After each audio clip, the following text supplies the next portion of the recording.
sorry I'm late. There was so much traffic on the way. Seriously? Did you forget I follow your spam account? Well, a daily matcha run is the only way I can survive with all the research I gotta do on these reform movements. Where's your research paper though? We have to go live about these movements in a couple minutes. It's in here somewhere. In this mess? You have everything but the report. And what are these receipts? Why are you spending $6 on a drink? What do you mean? I must have forgotten it on the counter.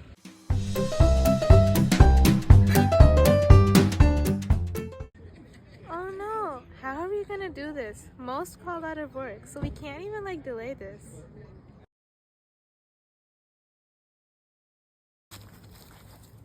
Pretend we know what we're talking about. Add advanced vocab in there.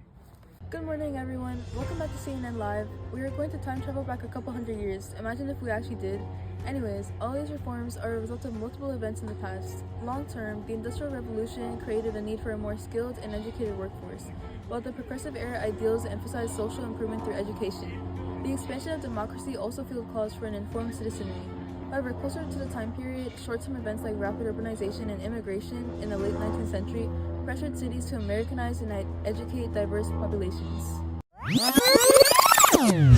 Additionally, reformers like John Dewey pushed for public schooling that emphasized critical thinking and civic responsibility. Shut up.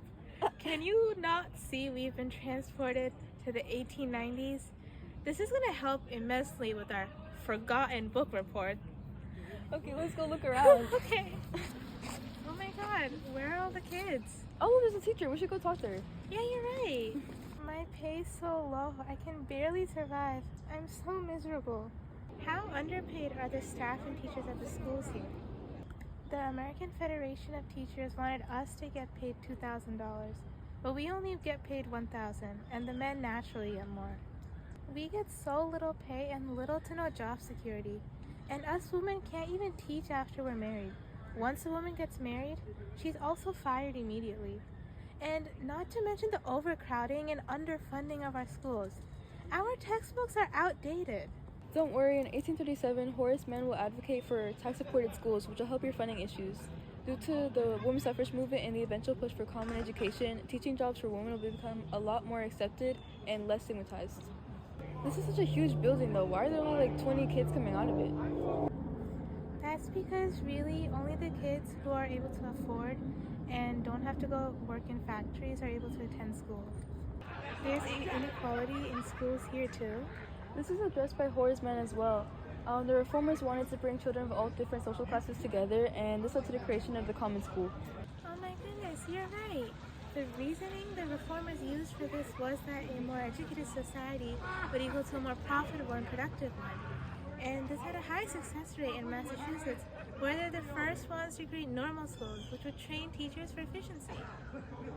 No way, you guys must be lying. We're not.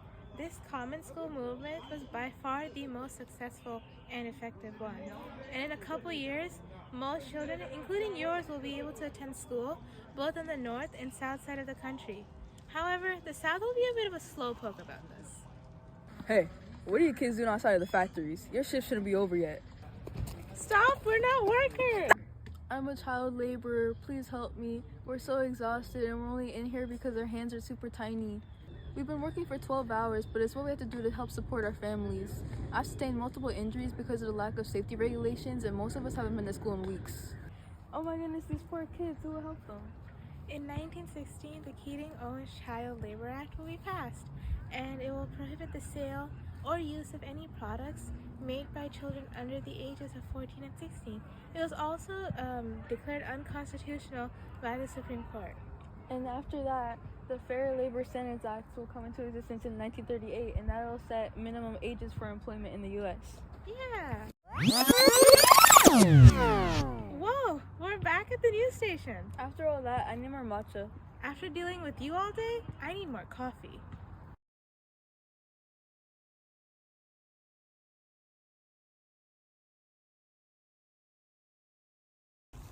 Whoa. Okay, in conclusions for today's report, we're going to talk about whether each reform movement was a top-down or bottom-up effort. Top-down movements are when the elite will bring their reforms down to the people with less influence, and bottom-up movements are when the common people bring their reforms up to the elite people. The reform movement that helped improve the working conditions of teachers was influenced both by top-down and bottom-up efforts. The common school movement was driven by top-down efforts in order to promote an economy that's more efficient and socially in order. And the Child Labor Law Acts were initiated by bottom-up efforts and with committees like the National Committee of Child Labor and the National Consumers League, which led to change and pressurized elites to make protective laws. Thank you for watching today's CNN News Report.